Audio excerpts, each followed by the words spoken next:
আসসালামু আলাইকুম বন্ধুরা, কেমন আছো সবাই? আশা করি সকলেই ভালো আছো। আজকে আমি পাঙাশ মাছ রান্না করব। প্রথমে পাঙাশ মাছটাকে আমি ভালো করে ধুয়ে পরিষ্কার করে নিয়েছি।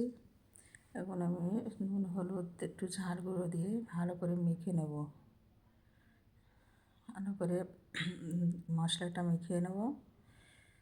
এখন আমি মশলাটা মাখানো হয়ে গেছে।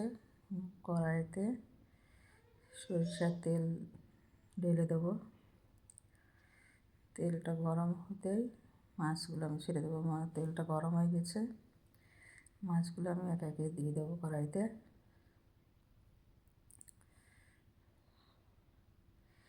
পাঙাশ মাছটা প্রায় দেখো লালচে হয়ে এসছে, একদিকে আমি উল্টে দেবো। উল্টে পাল্টে ভালো করে ভেজে নেবো মাছটা। পাঙাশ মাছ ভাজতে গেলে এরকম একটা তেল ছিটকায় গায়ে, সাবধানে ভেজে নিতে হবে। মাছটা ভাজা হয়ে গেছে, এখন আমি একটা করে উঠিয়ে নেব।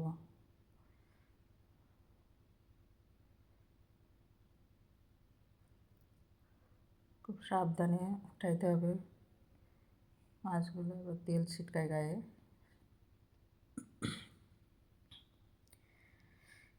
এখন আমি উঠে নিয়ে এই কড়াইতেই তেজপাতা পেঁয়াজ কুচি দিয়ে ভালো করে আমি পেঁয়াজটা ভেজে নেব লালচে করে। পেঁয়াজটা ভাজা হয়ে গেছে, এখন এই আদা বাটা রসুন বাটাটা দিয়ে ভালো করে কষিয়ে নেব। মশলা থেকে তেল ছাড়লেই আমি এতে ঝাল হলুদ গুঁড়োর মশলাটা দিয়ে দেবো। লবণ, হলুদ, ঝাল, জিরে গুঁড়ো, ধনে গুঁড়ো দিয়ে ভালো করে মশলাটা আমি কষিয়ে নেব। নেড়ে ভালো করে কষিয়ে নেব। এখন আমি একটু জল দিয়ে দেবো, পরিমাণ মতো জল দিয়ে দিলাম।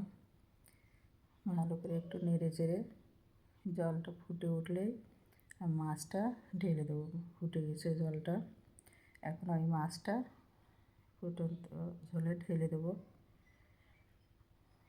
মাছটা একটু নেড়ে চেড়ে দিয়ে স্লো গ্যাসে 10 মিনিট মতো রেখে দেবো। এখন মাছটা হয়ে এসেছে, ঝোলটা গাঢ় হয়ে গেছে। এখন আমি মাছটা নামিয়ে নেব।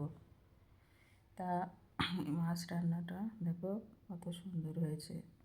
এইভাবে হালকা মশলা দিয়ে রান্না করলে মাছটা খুব ভালো লাগে। মাছটা খুব বড়, তেল দেখো কত সুন্দর হয়েছে রান্নাটা। বাই।